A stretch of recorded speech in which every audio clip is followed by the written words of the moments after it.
नमस्कार दोस्तों, आज हमारे पास आया है HP का सिस्टम। कस्टमर का कहना है इसमें डिस्प्ले नहीं आ रहा है और ये HP का compact elite 8300 small form factor का डेस्कटॉप है।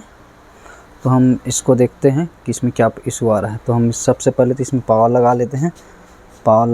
हम पावर लगा के देखते हैं हम इसमें क्या इशू आ रहा है। तो हम जैसे कि आवाज़ सुन रहे हैं 5, इसमें 5 बीप मार रहा है।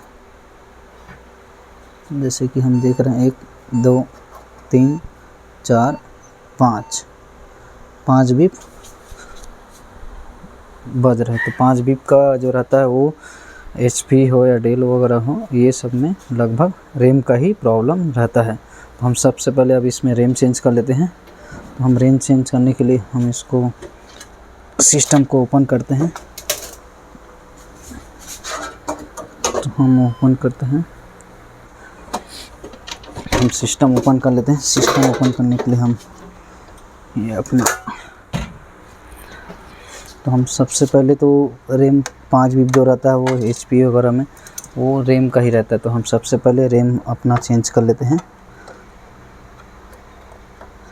रैम चेंज करके देखते हैं हम।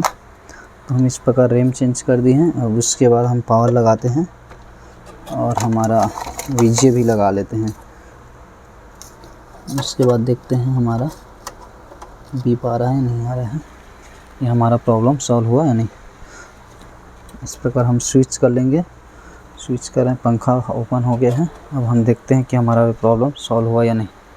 तो हम देख रहे हैं कि जैसे कि यहाँ सिस्टम पे हमारा डिस्प्ले भी आ गया है ये HP। इस प्रकार रैम चेंज करने से 5 बीप वाला जो प्रॉब्लम है वो सॉल्व हो जाएगा कोई भी HP के डेस्कटॉप में।